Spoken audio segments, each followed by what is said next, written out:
고백합니다. 오늘 이곳에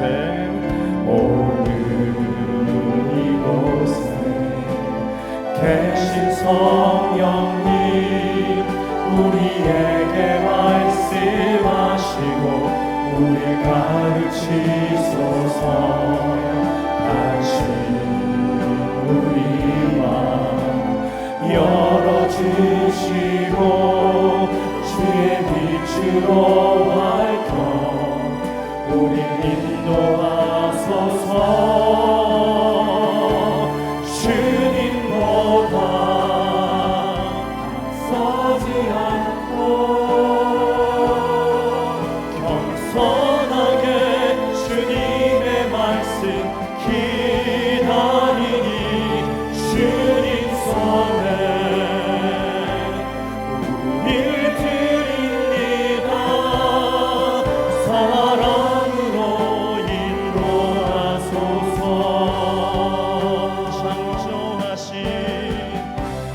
창조하신 모습 떠나 우리를 예수님답게 비추소서.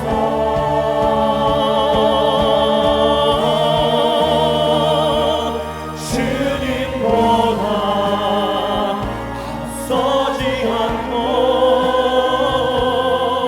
겸손하게 주님의 말씀 기다리니 주님 손에 우리 드립니다. 사랑으로 인도하소서. 주의 손으로 사랑으로 인도하소서. 사랑으로 인도하소서.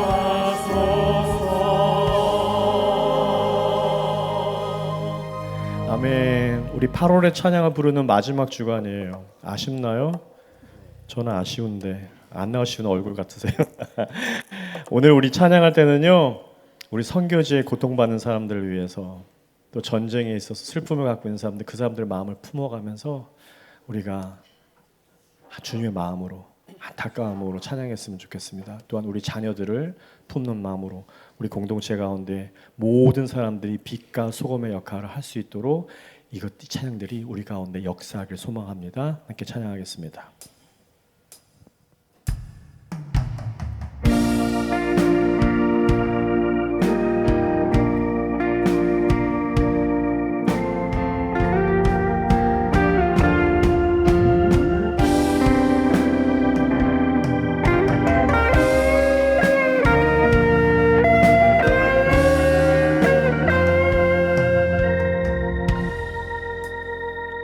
우리 영혼에 주가 주신 꺼지지 않는 빛이 있네. 오직 주님께 우리 드릴 때 그 빛을 밝혀 주시리라. 이제 일어나 소망이 없는 어두운 세상에 나아가라. 내 빛 비춰라. 모두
여러분들 바라보면서 빛과 소금의 역할을 잘 감당해달라고, 주님께서 쓰여지는 사람 되게 해달라고 우리 함께 기도하며 찬양하겠습니다.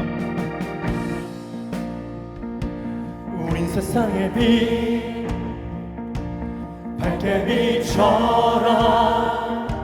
우린 세상의 빛 모두가 주를 알도록. 우린 세상의 빛 밝게 비춰라.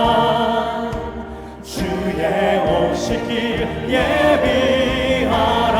우린 세상의 빛, 우린 세상의 빛 밝게 비춰라.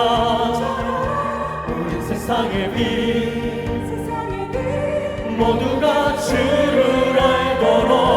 우린 세상의 빛 밝게 비춰라. 주의 오실 길 예비하라. 우리 세상의 빛, 우리 자녀들을 마음에 품고 우리 자녀들이 세상의 빛으로 살아가게 인도하여 주시옵소서. 모두가 주를 알도록. 우리 세상의 빛 밝게 비춰라. 주의 오실 길 예비 선포합니다. 성도여 일어나라. 이제 일어나. 소망이 없는 어두운 세상에 나아가라. 내 빛 비춰라. 모두 알도록 빛을 들고 세상으로 이제 일어나. 어둠 속에서 고통받는 자 일으키라. 내 빛 비춰라. 모두 알도록 빛을 들고 세상으로 이제 일어나. 쓰러져 가는 성도들, 선교지와 전쟁이 그 땅 가운데 하나님, 내가 그 땅을 위해 기도하겠습니다. 감사주라. 내 빛 비춰라.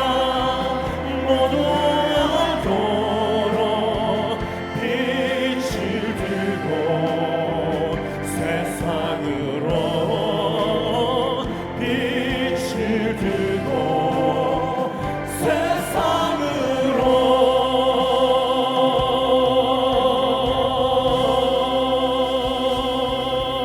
아멘.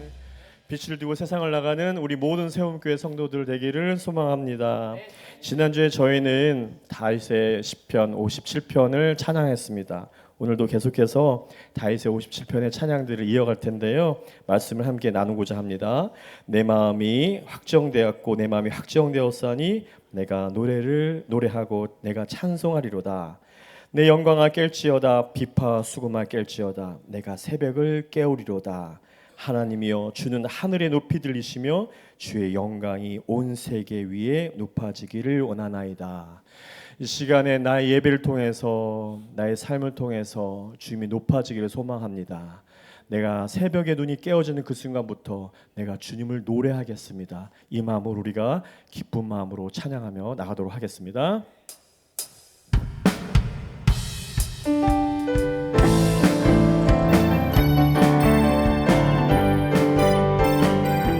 우리 박수 치면서 찬양할게요.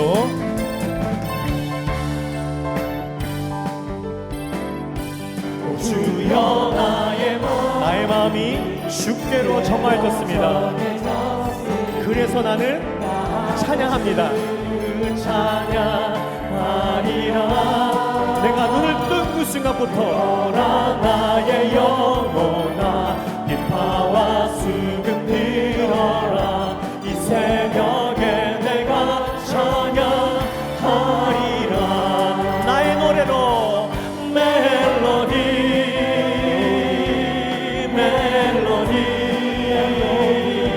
주님을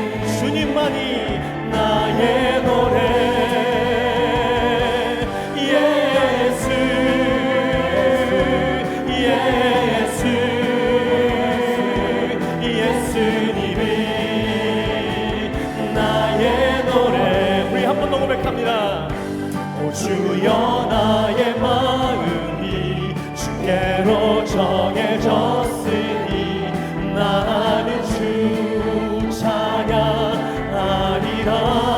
나의 영혼아 깨어라 나의 영혼아 비파와 수금 들어라. 이 새벽에 내가 찬양하리라. 나의 노래로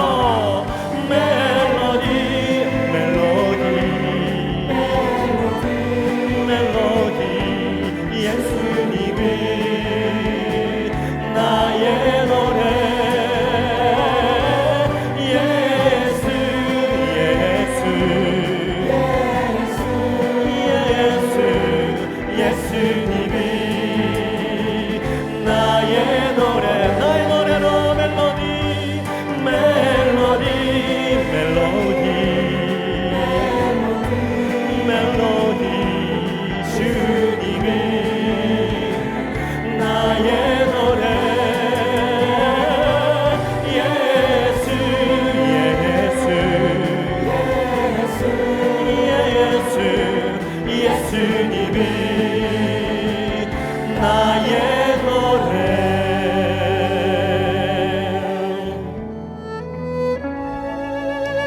하나님 나의 마음이 확정되었습니다. 나의 마음이 정해졌습니다. 주님께로 정해졌습니다. 하나님 나의 노래가 나의 예배가 주님의 영광을 나타낼 수 있도록 살게 해주시옵소서. 나의 삶이 주님의 영광되는 삶 살게 해주시옵소서. 기도하는 마음으로 이 찬양 올려드립니다. 내가 주민 중에 오 주께 감사하며 주님을 찬양하리. 열방 중에 나의 삶 가운데서 주님을 올려드리기 원합니다. 주의 인자를 커서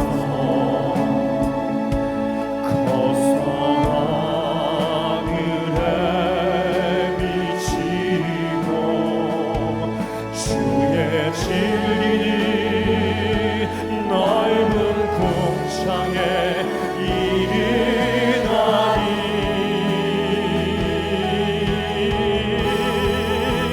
하늘 위에 주님 높이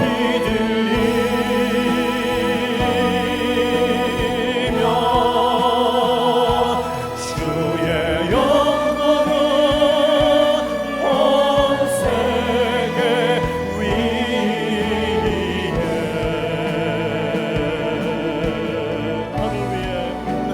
하늘 위에 주님 높이 들리며 주의 영광은 온 세계 위에.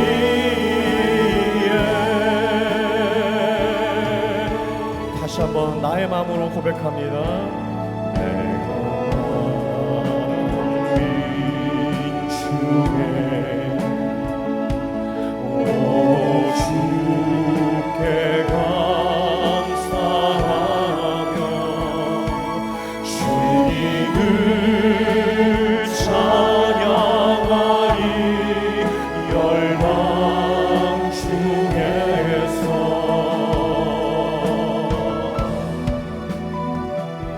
주의 인자를 커서 하늘에 비치고 주의 진리 넓은 궁창에 이르나니.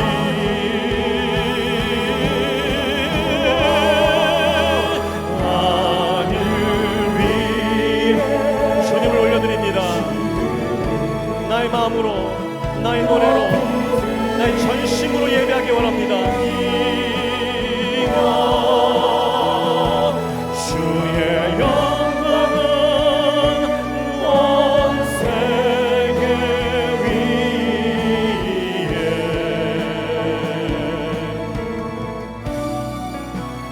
하늘 위에 주를 높이 들리며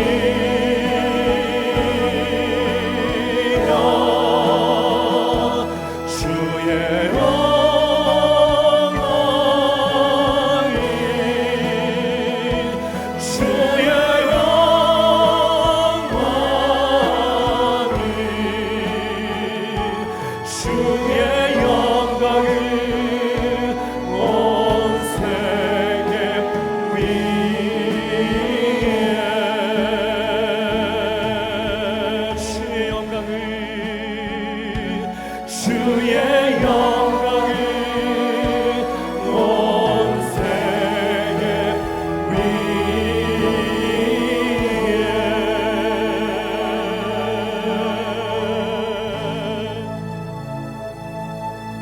아멘. 하나님, 나의 삶을 주님께 이제 확정합니다.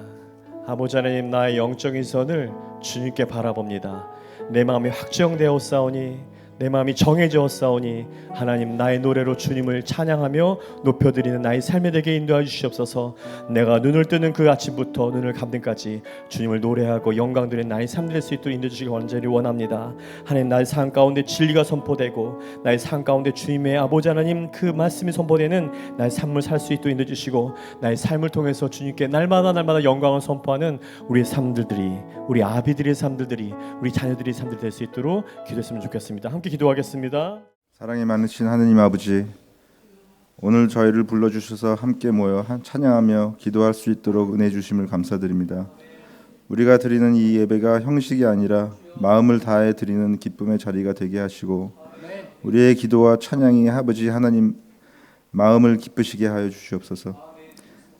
주님, 오늘 오후 열리는 청년 찬양 집회와 9월 8일부터 12일까지 열리는 특별 저녁 기도회를 통해서 저희가 다시 한번 주님과 깊이 만나는 시간이 되기를 간절히 원합니다. 주님, 우리가 기도하고 찬양할 때 무엇인가를 얻기 위해서만 하는 것이 아니라 이미 주님께서 허락하신 모든 것에 감사하며 드리는 기도와 찬양이 되게 하여 주시옵소서. 좋은 일이 있을 때도, 또 어려움과 아픔이 있을 때도 변함없이 주님께 기도하고 찬양하고 예배드릴 수 있는 저희가 되게 하시며, 그 모든 순간조차 감사함으로 드릴 수 있는 믿음을 허락하여 주시옵소서. 특별히 오늘 우리 교육부서를 위해 기도합니다. 주님, 우리 아이들을 귀하게 여기시고 한 사람 한 사람을 믿음의 자녀로 자라게 하여 주시옵소서. 세상의 헛된 유혹에 빼앗기지 않게 지켜주시고 말씀과 기도로 단단히 뿌리내려 하나님의 나라의 귀한 일꾼들로 세워주시옵소서. 그들의 웃음과 순수한 마음이 언제나 주님 안에서 지켜지고 장차 교회와 사회를 밝히는 빛과 소금이 되게 하여 주옵소서. 또한 우리 교육부서의 교사들과 교육자들을 위해 기도드립니다. 주님께서 맡겨주신 귀한 사명을 감당할 때 지치지 않도록 새 힘을 주시고 아이들을 품을 수 있는 넉넉한 사랑과 지혜를 부어주옵소서. 그들의 헌신이 헛되지 않게 하시며 씨 뿌리는 수고가 아름다운 열매로 맺히게 하여 주시옵소서.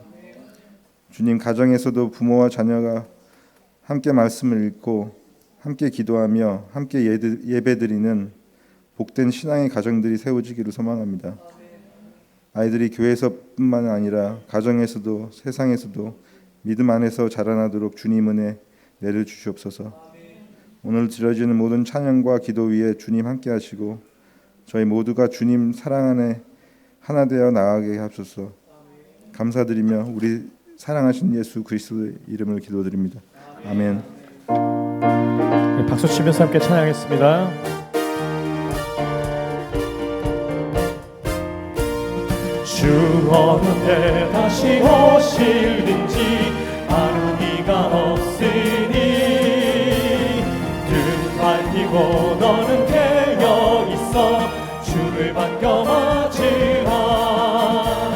주 안에서 우리 우리 몸과 마음이 깨끗하게 되어서 주 예수님 다시 오실 때에 모두 기쁨으로 맞으라.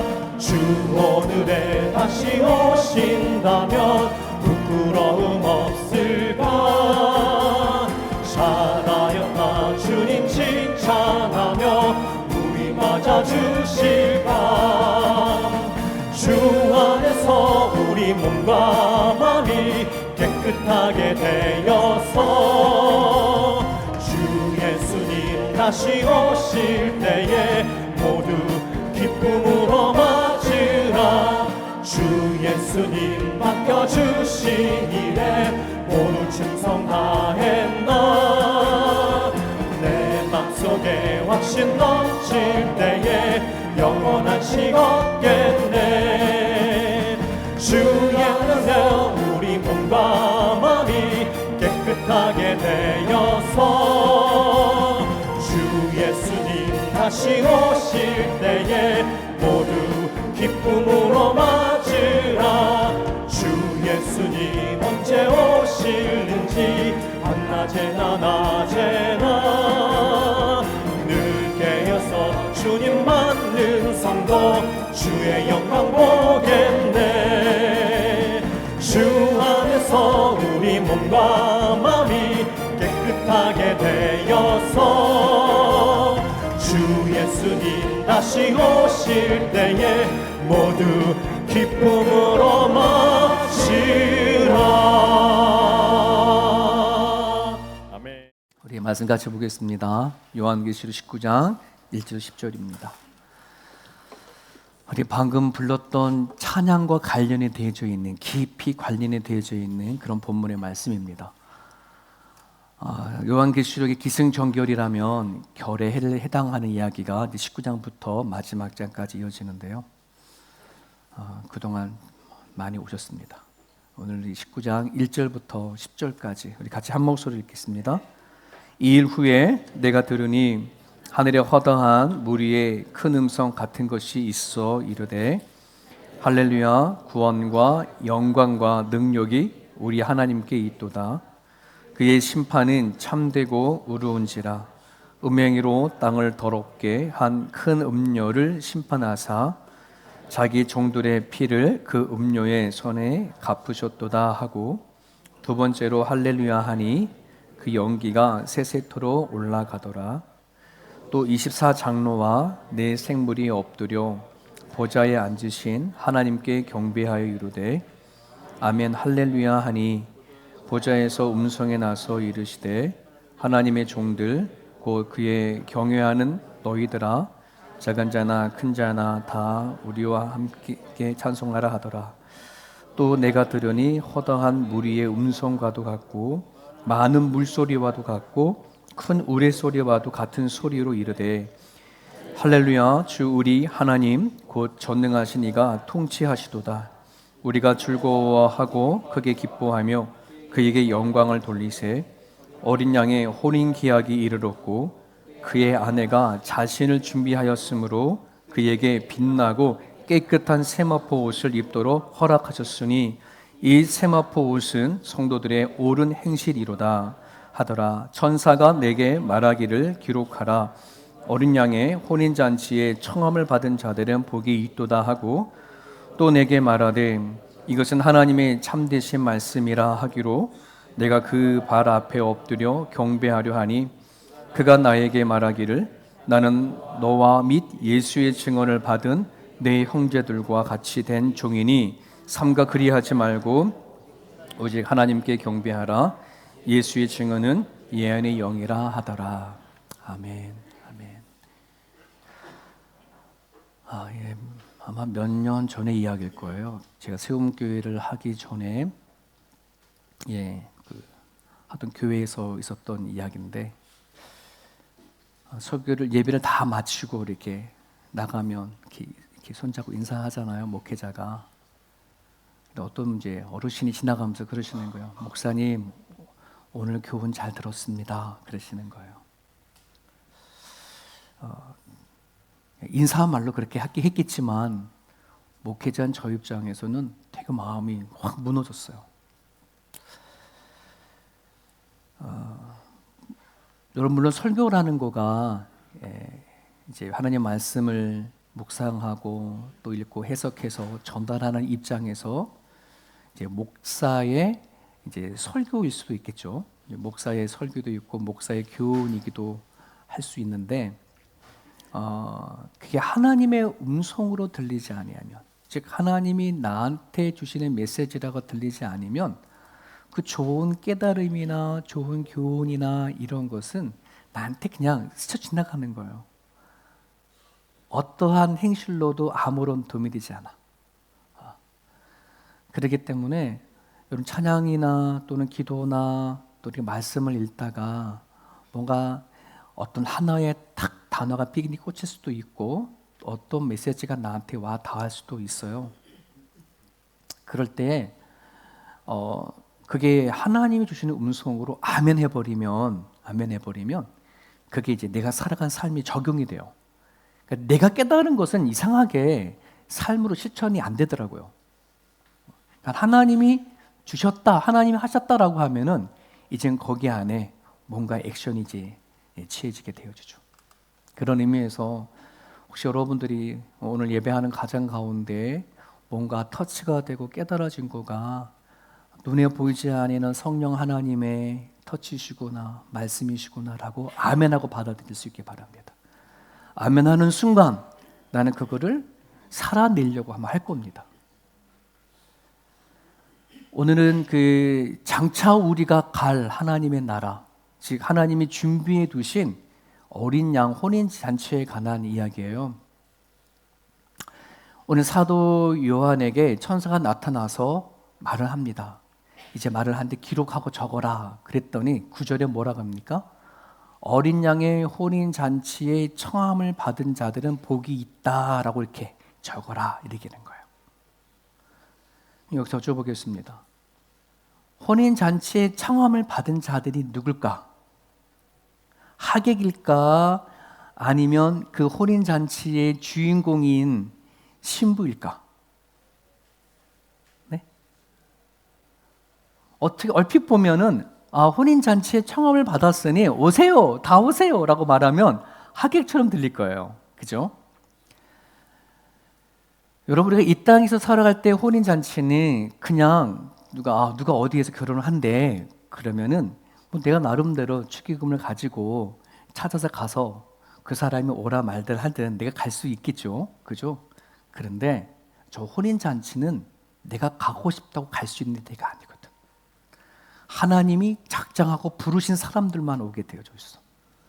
그래서 성경 안에서는 하나님이 부르고 택해서 하나님이 믿음을 주시고 영접한 그 사람을 뭐라 얘기하냐면 그는 내가 택한 신부다 이렇게 얘기를 하고 있거든. 그러니 청혼받은 자들은 누구냐 그러면은 신부예요. 신부. 혼인잔치의 그 신부.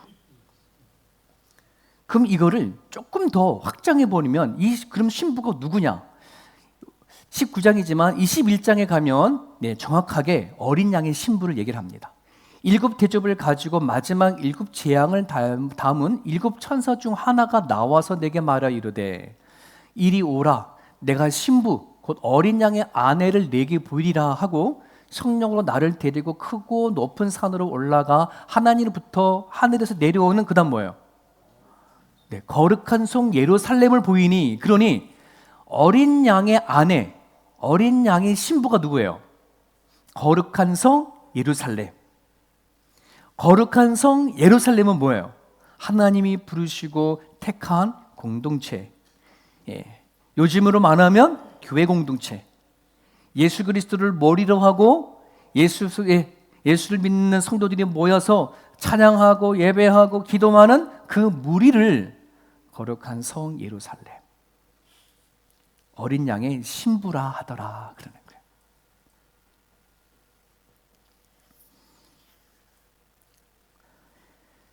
자, 그러면 하나님의 나라의 혼인잔치의 신부를 알았습니다. 그럼 신랑은 누구예요? 어린 양이겠지. 그죠? 어린 양.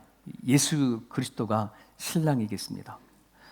그래서 예수님은 신랑, 그리고 그 예수를 믿는 이 교회 공동체를 신부 이렇게 얘기를 하죠. 그래서 에베소서 5장을 보면은 바울이 에베소 교회에게 편지를 보내면서 이런 얘기를 합니다. 남편은 아내를 사랑하기를 주께서 교회를 사랑한 것처럼 사랑해라. 아내에게는 아내들아 남편을 복종하되 주께 하듯 복종해라라고 그렇게 권면을 해요. 그 다음에 어떤 말을 하냐면 5장 32절에 이 비밀이 크도다. 이 비밀이 크도다. 나는 그리스도와 교회에 대하여 말하노라. 내가 지금 아내에게 말하는 것 같고 남편에게 말하는 것 같지만은 지금 말하는 이 비밀이 뭐냐면은 그리스도가 신랑이고 남편이고 교회가 아내야라고 하는 관계에서 말한다는 거예요. 그러나 너희도 각각 자기 아내 사랑하기를 자신같이 하고 아내도 자기 남편을 존경하라. 이렇게 말씀하셨거든요. 그러니까 예수님과 교회의 관계를 남편과 아내, 신랑과 신부의 관계로 성경은 얘기를 하고 있더라라고 한다는 거예요. 여러분, 그래서 여러분이 나는 죽고 예수로 사는 세움교회를 다니잖아요. 여러분이 하느님 나라 가서 너 어느 교회다 와, 어느 교회냐, 어느 교회 다니다 왔냐, 그러면 내 세움교회 다니다 왔어요 라고 말하잖아. 그죠? 여러분, 이 교회는 하나님이 봤었을 때 예수님에겐 신부고 아내예요. 그러니 교회를 나는 사랑해야 돼. 관심을 가져야 돼. 부디 그냥 여러분들이 그냥 세움교회를 그냥 왔다 갔다 하러 다니면 안 돼. 왜 주께서 사랑하는 교회잖아. 그러면 나 또한 이 교회를 사랑할 수 있으셔야 돼요. 관심을 가지셔야 돼요. 이게 너무나 중요한 메시지예요. 그냥 어쩔 수 없이 다닌다. 내가 끌려다닌다. 이런 개념이 아니었으면 좋겠어요. 네. 이게 이제는 관계를 알게 되어졌죠. 자, 그러면 신랑이 예수고 신부는 누구다? 교회인 것을 관계가 얘기됐어요. 그러면 결혼식 할 때 누가 필요해? 신랑 신부 말고 또 누가 필요해? 주례자가 필요해. 네, 맞아요. 그럼 주례자가 누굴까? 오늘 19장에 보면 그 주례자가 등장을 하게 되어져요. 그 등장하는데요. 거기 있는 사람들이 얼마나 그 주례자를 너무나 높이는지. 신랑과 신부를 짝을 매주게 해주신 분이 바로 주례자 하나님이에요. 그래서 오늘 성경 29장에 보면 할렐루야, 할렐루야 몇 번 나와요? 4번의 할렐루야가 나와요. 할렐루야 나와요. 여러분, 할렐루야라고 한 뜻이요, 많은 사람 찬양하라라고 되어 있는데 조금 구체적으로 보면은 할렐, 찬양하라라는 뜻이고 유란 말이에요.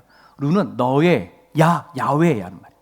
할렐루야, 너의 하나님을 찬양하라라고 하는 말이에요. 너의 하나님을 찬양해라. 자, 그럼 여쭤보겠습니다. 여기에는요 아주 귀한 속뜻이 있어요. 이 할렐루야라고 하는 이 말은 그냥 모든 사람에게 명령하면서 다 할렐루야 해라 이런 얘기가 아니고요, 감탄사도 아니에요. 우린 종종 할렐루야를 감탄사로 그렇게 생각할 때가 참 많거든요. 네? 내가 뭔가 찬양하거나 뭔가 감동해서 할렐루야 이렇게 던질 때가 들어있잖아요. 여러분, 여기에 속뜻에서는요 어떤 뜻이 있냐면 정말 너의 하나님을 찬양했으면 좋겠어 이런 말이에요. 너의 하나님을 찬양하라는 말이 나의 하나님을 진심으로 부를 수 있는 사람만이 할렐루야를 할 수 있는 거예요. 나의 주인, 나의 아버지, 나를 선택하고 나를 만나줘서 그 하나님이 누군지 아는 사람만이 할렐루야를 하지, 그렇지 아니면 할렐루야를 말할 수 없어요.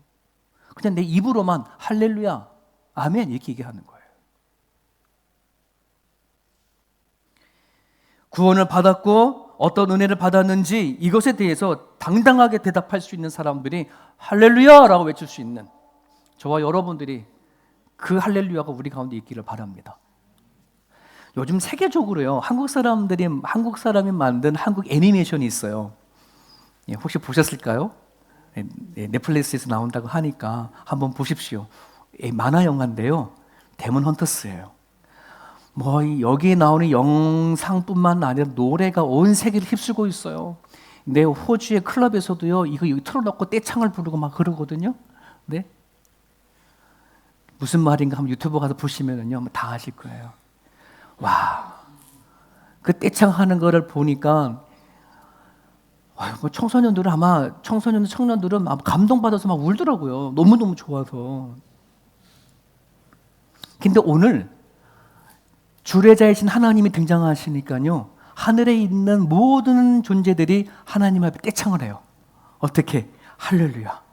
그 떼창이 얼마나 감동적인지 뭐라 얘기하냐면 많은 물소리 같고 우레소리 같다. 우레소리 같다. 이렇게 떼창 한번 해볼래요? 네? 오늘 떼창을 할게요. 거기 있는 수많은 믿음의 사람들이 이렇게 떼창을 해요. 구원과 영광과 능력이 우리 하나님께 있도다.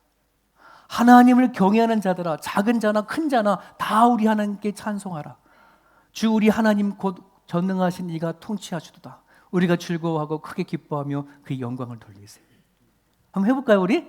네. 한번 여러분들의 그 떼창의 목소리가 얼마나 큰지 한번 여러분 손에 들려서 한번 해볼까요? 크게 시작. 구원과 영광과 능력이 우리 하나님께 있도다. 하나님을 경외하는 자들아, 작은 자나 큰 자나 다 우리 하나님께 찬송하라. 주 우리 하나님 곧 전능하신 이가 통치하시도다. 우리가 즐거워하고 크게 기뻐하며 그에게 영광을 돌리세요. 아멘? 에이, 떼창이 너무 작아. 데몬 헌터스를 보시고요, 한번 여러분들이 그 정도는 해야지. 어제 말씀을 준비하면서 저 혼자 제 방에서 이 떼창을 했거든요. 너무 제가 막 울면서 다 못했어요. 왜냐하면 옛날 생각이 남는 거예요. 신학교를 딱 들어갔는데요. 그때 신학교 들어가서 수업을 받을 때가 27이었거든요. 신학교를 들어갔는데 교수님이 숙제를 내줬어요. 뭐냐면 저렇게 떼창할 수 있는 거, 나에게 하나님이 어떤 하나님인가를 10가지의 문장으로 너가 만들어서 각자가 만들어서 집에 돌아가서 개인 방에서 하든 길거리에서 하든 차 안에서 하든 하루에 한 번씩 떼창을 자기 소리를 다 내서 그 10가지를 읽게 하는 거예요. 그러고 나서는 그 매일 한 번씩 했었을 때에 마음의 감상문을 써라. 이게 숙제였어요. 그래 숙제니까 감상 써야 되니까 그렇게 해서 이제 10번을 나에게는 하나님 이런 하나님이십니다. 뭐 구원과 영광과 능력이 있으신 하나님이십니다. 막 이런 식으로 10가지를 해가지고서는 저는 이제 직장을 다니면서 학교를 다녔거든요. 직장을 가는 길에 한적한 곳이 있었어요. 거기 가는 길에 그 10가지를 소리 내서 했어요. 10가지를 다 마치기도 전에 제가 펑펑 울었어요. 27살에 처음으로 하나님을 내 입술로 소리내서 그렇게 얘기했던 것 같아요. 찬양은 따라하고 기도는 했지. 하지만 진짜 하나님은 나한테 이런 하나님입니다. 하나님은 나의 구원과 영광과 능력의 하나님이십니다. 이 얘기를 처음으로 해본 거예요. 처음으로 27살에. 모태신 옷 하나. 얼마나 미안한지, 얼마나 감동이 되는지. 10가지를 다 하지도 못하고 가는 길에 주저앉아 펑펑 울었어요. 여러분, 하나님의 임재라는 것이, 하나님의 역사라는 것이요, 이거는 정말 내가 하나님을 향해서 외치지 않고 내 마음을 열지 않아서 그런 것이지, 하나님은 언제든지 마음의 준비가 되고 진심으로 외치는 자에게 확 들어오시는 분이세요. 빈 컵을 물 속에다 집어넣어서 조금이라도 틀면 거기 안에 물이 확 들어오듯이 우리가 살고 있는 이 세상은 하나님의 영광으로 가득한 세상을 얘기를 하잖아요. 하나님의 은혜로 가득한 세상으로 가득하잖아요. 마치 공기처럼, 바람처럼, 햇빛처럼 가득한 세상인데 하나님을 향하여 내가 틈을 주지 않았단 말이야. 27년 동안 하나님 앞에 제 마음을 꼭꼭 닫고 있었어요. 그냥 뭐만 했는지 아세요? 입으로만 할렐루야, 할렐루야, 찬양합니다. 입으로만. 여기에서는 한마디도 한 적이 없었어.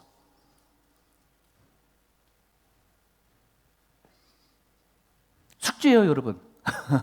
여러분들이 10가지까지 할 필요가 없어. 저 3가지를 가지고 여러분들이요, 한 주간 한번 매일 차 운전을 하면서 해보시든 골방에서 한번 해보시든 여러분들이 정말 소리내서 하되 가슴에서 나오는 소리를 한번 해보십시오. 한번 하루, 이틀, 해보십시오. 하나님이 안 찾아오는 게 아니에요. 없는 게 아니에요. 문을 열지 않는 것뿐이에요. 내가 문 밖에서 두드리노니 너가 듣고 여는 자마다 내가 들어가 너로 말미암아 먹고 마시리라. 아멘? 아멘, 아멘. 하나님을 경험하기를 간절히 바라는 모태신앙이 오늘 이 자리에 얼마나 많은지 몰라요. 하나님을 만나고 싶어하는 사람들이 이 자리에 얼마나 많은지 몰라요. 언젠가는 오겠지, 언젠가는 꿈속에 찾아오겠지가 아니에요. 내 마음을 문을 열기만 하면 지금이 은혜 받을 날이다, 지금이 구원받을 날이다, 지금이 하나님 만난 날이라고 하는 거예요. 열어버린 거예요. 마음을 여시는 거예요.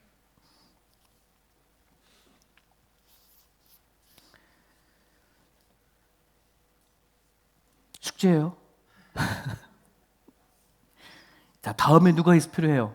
주례가 있어요. 하객이 필요하네. 4절에 보면 그 하객이 등장합니다. 같이 있습니다. 또 24장로와 네 생물이 엎드려 보좌에 앉으신 하나님께 경배하여 이르되 아멘 할렐루야 하니. 누가 등장합니까? 24장로. 구약의 12지파를 대표하고 신약의 12지대를 대표하는, 즉 구약과 신약의 통틀어 하나님을 백성을 구원받은 백성들을 대표하는 자들이 24장로예요. 그리고 하나님이 이 세상에 만든 모든 피조물, 모든 세상을 대표하는 자가 네 생물이에요.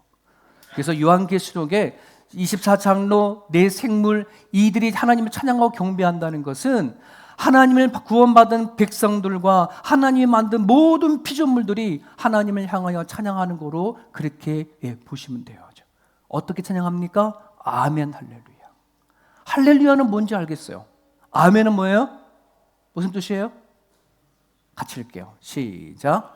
하나님이 시작하신 구속과 작정하신 계획은 반드시 그렇게 이루어질 것을 내가 믿습니다. 하나님 믿습니다. 하나님 이 세상을 창조하시고 마지막 끝까지 주관하시는 하나님 줄은 믿습니다. 이 세상은 우연히 태어나 우연히 죽는 세상이 아니라 하나님의 섭리와 작전과 계획 속에 이 세상은 움직여갑니다. 저는 믿습니다. 하나님, 저는 이 땅에 태어나 그냥 살다가 그냥 가는 존재가 아닙니다. 하나님이 작정해서 이 땅에 보내주셨고 하나님 나와 함께 하시는 계획하시고 살게 하신 줄 믿습니다. 이게 아멘이에요. 이게 아멘. 그냥 무조건 아멘 하는 게 아니에요. 네. 하나님이 정말 그렇게 하실 것을 믿어요 라고 하는 그 마음이 있으면 아멘 하실 수 있게 바라요.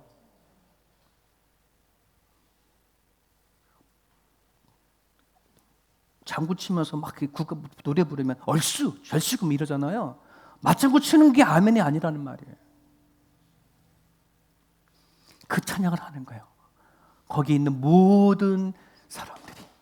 그래, 그게 얼마나 웅장하니 뭐처럼 들린다고요? 큰 많은 물소리처럼 들리고 우레소리처럼 들리더라라고 하는 것입니다. 자, 그러면 이젠 모든 혼인잔치가 준비됐어요. 하나님께서 사도 요한에게 이렇게 보여주시는 것은 장차 우리가 이 땅에서 떠나 하늘나라 갔었을 때 이루어질 혼인잔치를 보여주시는 거예요. 그럼 거기까지는 좋아요. 우리가 하늘나라 갈 거기에 대한 잔치를 보여주는 거니까. 그럼 지금 이 상황은 어떤 상황인가? 이게 되게 중요해. 이 메시지가 오늘 나온 무슨 상관이 있느냐라고 한다는 말이에요. 이거를 알려 그러면은요, 유대인들의 결혼법을 알아야 돼. 역사 가운데 수많은 민족들이 가지고 있는 결혼 예식이 있잖아요. 그 중에 유대인의 결혼 예식이 여러 결혼 절차가 되게 까다롭고 복잡해요. 먼저 유대인들에는요, 이 1년에 7가지 절기가 있어요. 뭐 호주도 나름대로 뭐 공휴일들이 있고 뭐 이런 게 있잖아요. 큰 이렇게 절기 같은 이렇게 우리는 설, 추석 뭐 이런 것도 있잖아요. 그러니까 이스라엘 백성들은 유대 절기가 1년에 7번이 있는데 그 7번에 다 사람들이 예루살렘 성전에 모여가지고 제사를 드리면서 교제를 하는데 거기에서 유일하게 젊은 남녀가 눈을 맞을 수 있는 그 때예요. 그러니까 그 절기를 통해 가지고 젊은 사람들이 만나고 또 데이트도 하고 결혼 상대도 찾고 막 그래. 그러다가 거기에 눈이 맞았어. 그랬더니 이 신랑 될 어떤 남자가 내가 저 여자랑 결혼하고 싶어라고 마음을 가지고 데이트를 몇 번 만날 때마다 데이트를 하고 서로 간에 결혼하는 마음이 확실히 있으면 이제 신랑이 자기 아버지한테 가서 말하는 거예요. 아버지, 내가 누구누구의 여자를 내가 마음에 품었으니 결혼하고 싶습니다. 그렇게 얘기를 해요. 그러면은 아버지가 오케이. 그럴 때 이제 신랑이 그 신부의 집에 찾아가는 거예요. 먼저. 그래서 결혼은 신부 집에서 신랑 집에서 그다음에 혼인잔치 크게 세 개로 이루어지는데 이 신랑이 신부 집에 먼저 찾아갈 때 혼자 가지 않아. 가족 중에 한 사람이든지 또는 친척 중에 한 사람인지 자기를 잘 알고 변호해 주실 사람 한 사람을 데리고 같이 가거든요. 그때 갈 때 세 가지를 가지고 가요. 케두바라고 하는 혼인 계약서예요. 내가 여인이 이혼하거나 사별되어졌을 때 내가 책임지겠다. 내가 이 신랑의 남편으로 책임지겠다라고 하는 여러 가지의 계약서 적고 그 혼인 계약서를 가지고 가는 거예요. 그리고 모하르라고 하는 지참금을 가지고 나가요. 신부값이에요. 신부를 내가 데려오는 것으로 인해서 값을 치르고 데리고 오는 그 모하르라는 돈을 챙겨 가지고 가고, 그리고 포도주 담은 가죽 부대를 가지고 그 신부 집에 갑니다. 신부 집에 가게 되어졌을 때에 그 신부는 신랑을 얼굴을 볼 수 없게끔 어디에 숨겨 있고 신부 아버지가 대신 신랑을 맞이해요. 그럼 신부 아버지와 신랑이 같이 앉아서 뭐 할까요? 우리가 말하는 상견례 비슷한 걸 하는 거예요. 그러면 신랑은 저는 어느 지파 어느 사람 누구에서 자라서 이렇게 자기소개를 쭉 얘기를 하게 되어지죠. 그러면 또 신부 아버지도 이 신랑에 대해서 궁금한 것들을 쫙 얘기를 해. 그러면 이제 신부 아버지가 흡족해서 이 사람 괜찮다 그러면은 혼인 계약서를 내보라 그래요.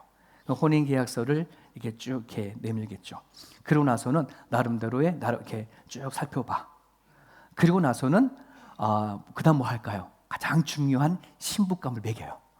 그럼 이거는 이제 신부 아버지와 신랑이 이 또 절차가 묻고 질문하는 것이 까다로워요. 그래서 이 신부값 정하는 시간을 꽤 오래 기간 동안 정한 다음에 값이 딱 되어지잖아요. 그런 다음에 이제 신부를 데리고 와요.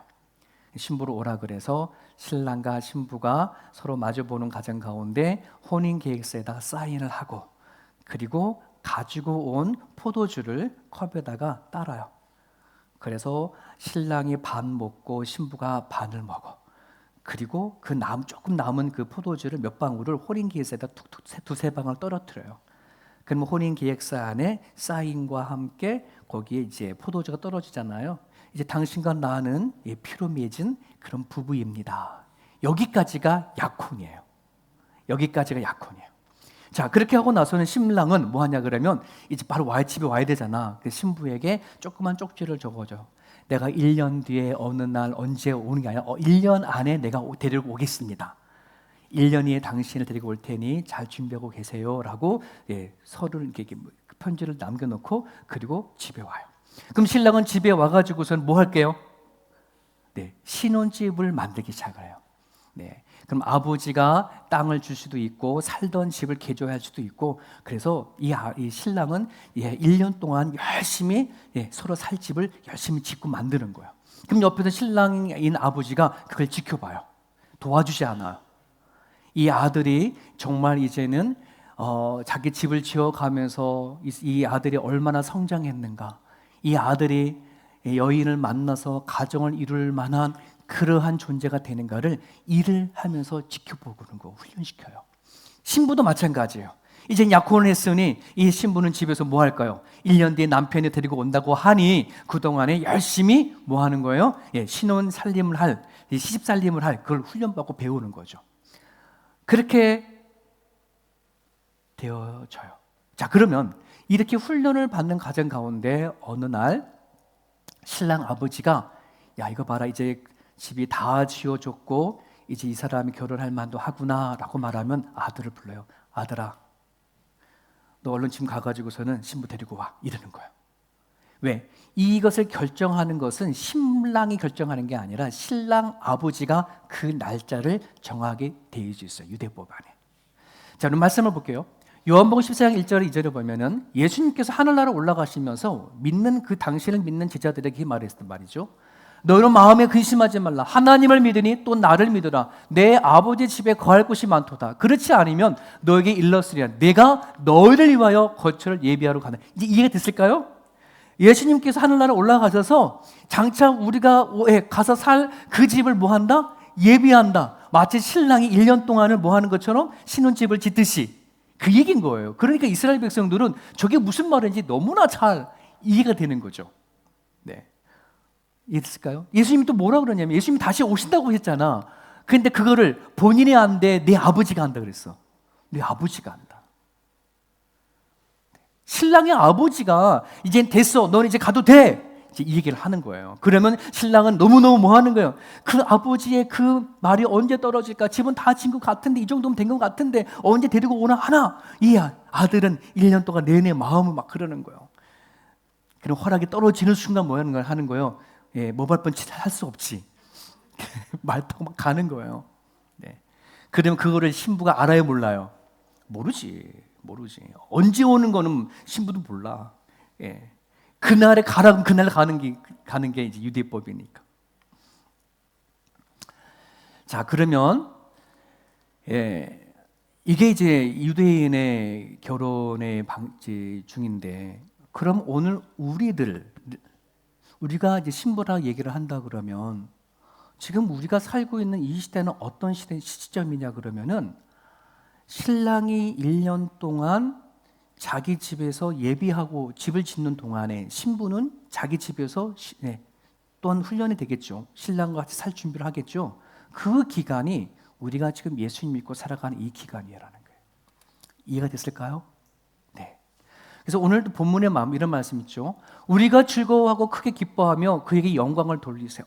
어린 양의 혼인 기약이 이르렀고 그의 아내가 자신을 준비하였으므로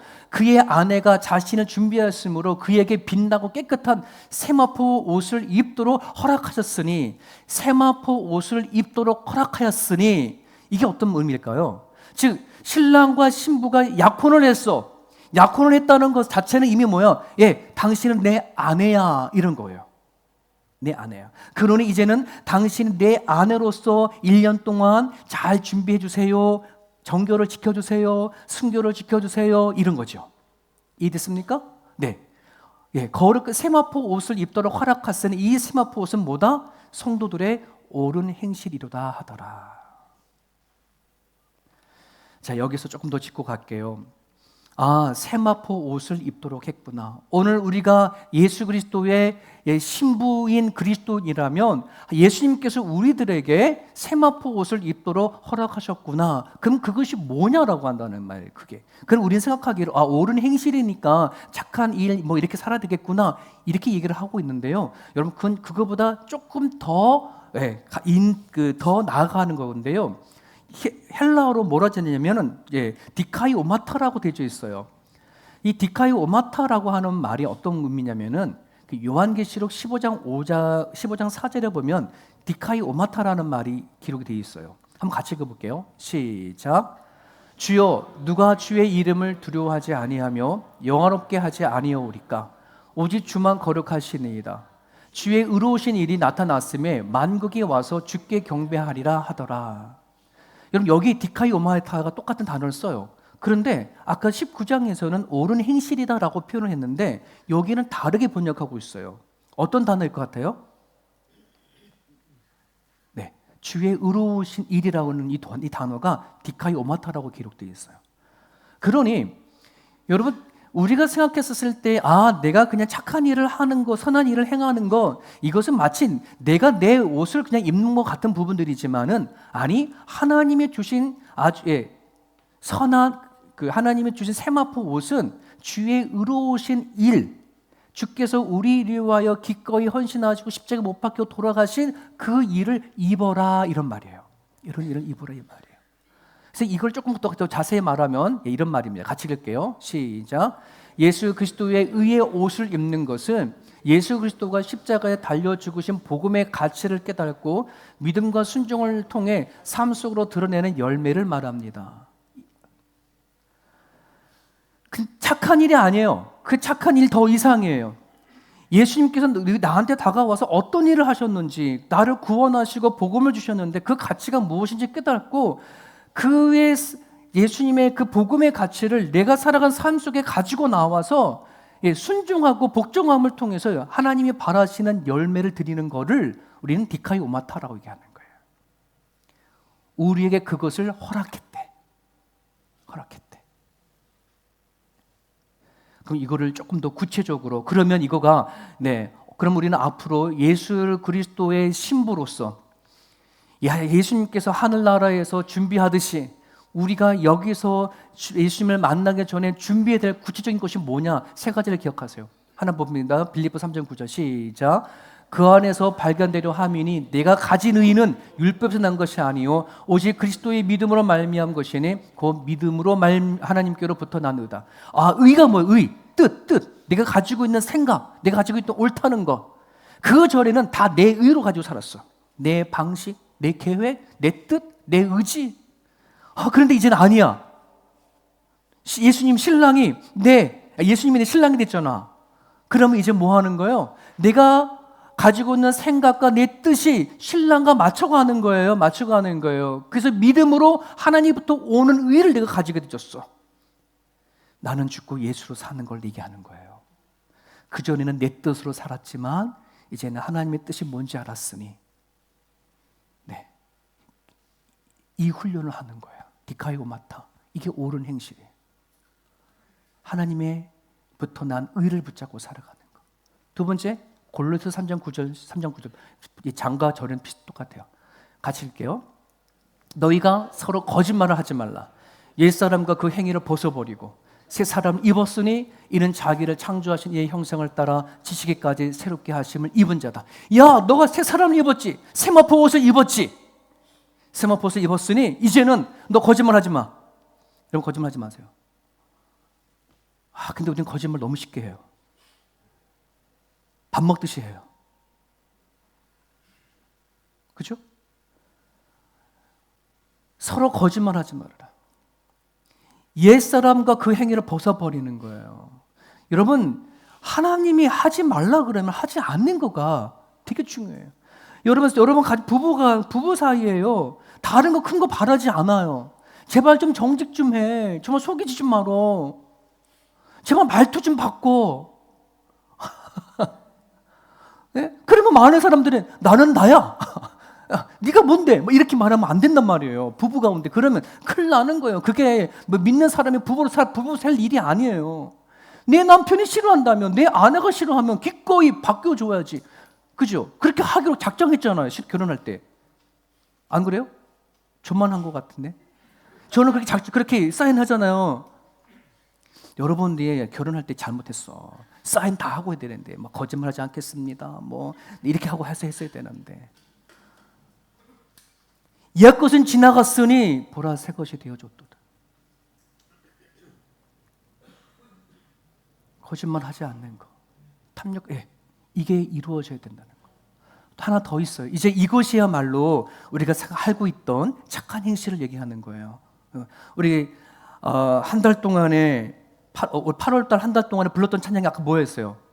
8월달 찬양가 빛을 들고 세상으로 나가는 거잖아요. 어린 세상의 빛 밝게 비춰라. 세상에 다 알도록. 한 달 동안 내내 그 얘기가 이 얘기예요. 너의 착한 행실을 보고 너가 예수의 신부면 제발 신부답게 좀 살아 이 얘기인 거거든요. 난 너 보면 너 교회 다니는 거 보면 너 보면 교회 안 다니고 싶어. 이러면 진짜 이건 내가 신부인지 아닌지 모르는 거예요. 여러분 가정 안에 나 아빠 보면 교회 다니고 싶지 않아. 나 엄마 보면 교회 다니고 싶지 않아요. 목회하는데 제가 그 소리 들었어요. 성도들 가운데. 여러분 처신 잘 하셔야 돼요. 여러분 그 애들 우리 교회에다 맡겨놓고서는 애들 잘 믿음 가운데로 잘 키워주세요라고 하면 뭐해? 여러분 가정에 가가지고서는 엄마 아빠가 잘 믿음 생활 안 하면 그건 소용이 없어요. 애들을 좀 믿음으로 키워나가는 거는요 교회에서 아무리 잘 키운다고 되는 게 아니에요. 집에서 엄마 아빠가 믿음의 삶을 보이면 그걸로 끝나는 거야. 너의 착한 행실을 보고 나 널 보면 난 교회 다니고 싶다. 내가 널 위해 살겠다라고 하는 그 메시지가 우리를 가지셔야 되는 거예요.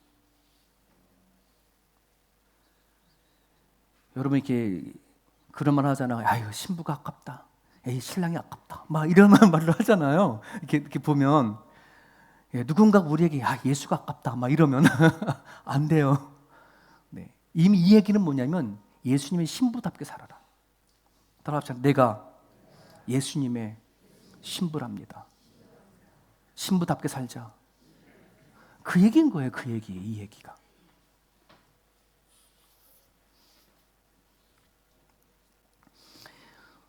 우리 마태복음 25장 1절입니다. 같이 읽을까요? 그때의 천국은 마치 등을 들고 신랑을 맞으러 나간 열처녀와 같다 하네. 열처녀. 천국 뭐와 같다? 예. 등을 들고 신랑을 맞이하러 나간 열처녀. 자, 열처녀는 신부겠어요? 하객이겠어요? 신부예요, 신부. 신부 10명이 신랑을 맞으러 나간 열처녀 신부와 같다. 신랑이 아버지가 가라 그랬더니 막 달려가는 거예요. 네, 달려가요. 그런데 딱 가봤더니 신부가 놀러 가고 없어. 어디 갔어? 그럼 뭐 하는 거야? 그때를 놓쳐버리는 거예요. 그 얘기인 거예요, 저 얘기가. 그 해에 남은 처녀들이 와서 이르되 주여 주여 우리에게 열어주소서. 대답하여 이르시되 진실로 너에게 이르노니 내가 너희를 알지 못하노라. 여러분, 저기에는 전혀 예수와 관계 없는 처녀가 아니라 예수님과 약혼한 사람들을 얘기하는 거예요. 열처녀는 예수와 약혼한 사람. 하지만 막상 그들이 하나님 앞에 갔었을 때에 준비가 되어져 있느냐, 되게 중요한 메시지예요. 내가 하나님 앞에 아무 약혼했다, 난 하나님의 사람이다, 하나님 내 밥 품었다라고 이 문제가 아니라 정말 예수가 나를 알아보냐, 정말 신랑이 나를 데려갈 준비를 내가 하고 있냐, 이게 되게 중요한 부분들이에요. 세마포 있기를 간절히 바랍니다. 정말 내가 진짜 예수를 내 주인으로 모셨다고 한다 그러면 아까 말했던 것처럼 옳은 행실에 관한 이야기, 내 옛사람을 벗어버리고 내가 가지고 있는 가치관을 내려놓고 세상의 빛으로, 말이 그냥 노래만 끝나는 게 아니라 정말 세상의 빛이 되기 위하여 내가 살아내려고 하는 그 의지와 삶이 우리 가운데 있기를 간절히 바랍니다. 오늘 주신 말씀 붙잡고 시간 기도했으면 좋겠습니다. 그리스도의 신부답게 살게 해주십시오라고 했으면 좋겠습니다. 여러분, 우리가요 2단과 3단으로 가는 것, 이 사이비로 빠지는 것도 되게 문제지만요, 내 안에 있는 믿음이 진짜냐 가짜냐 이거 생각 없이 그냥 살아가는 것도 문제입니다. 주님, 나는 정말 주님을 내 마음에 품었습니다. 그 결단과 그 마음으로 이 시간 같이 한번 기도했으면 좋겠습니다. 말씀 붙잡고 기도합니다. 오늘도 하나님 앞에 나와 말씀 듣게 하시고 우리가 예수 그리스도 외에 신부인 것을 알려주심을 감사합니다. 아버지, 깨어 있어서 졸지 말고 신부로서 살아내야 할 그 삶을 살아낼 수 있도록 도와주옵소서. 이제 내 뜻이 아니라 하나님으로부터 오는 의로 말미암아 살게 하여 주옵소서. 아버지가 원하는 방향, 아버지가 원하는 뜻 분별하며 살아갈 수 있는 우리의 모습이 되어지기를 소망합니다. 하나님은 거짓말이 싫다라고 하십니다. 아버지, 주께서 싫어하는 것이 무엇인지를 우리가 말씀을 통해서 깨닫고 아오니 하나님, 이제는 우리가 변화되게 하시고 처리하게 하시고 옛사람을 버리고 새 사람으로 살아갈 수 있는 자 되게 하여 주시옵소서. 아버지, 우리는 세상의 빛이다고, 세상의 소금처럼 살아가는 존재라고 우리를 외치고 노래하였습니다. 그렇게 살 수 있도록 하나님 도와주셔서 우리로 하여금 하나님의 아름다운 덕이 선전되게 하여 주셔서 내 가정 안에, 내가 살아가는 일터 안에 사람들이 바라볼 때에 너처럼 예수 믿고 싶어하는 그 고백이 일어날 수 있도록 하나님 우리를 사용하여 주옵소서. 아직은 너무나 연약하고 부족합니다. 성령 하나님 도와주시고 인도하여 주셔서 마침내 주께서 예배해 놓으신 그 혼인잔치에 우리가 들어갈 수 있도록 성령 하나님 함께하여 주옵소서. 예수님의 이름으로 기도합니다. 아멘.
the silence until you come and see the light with me.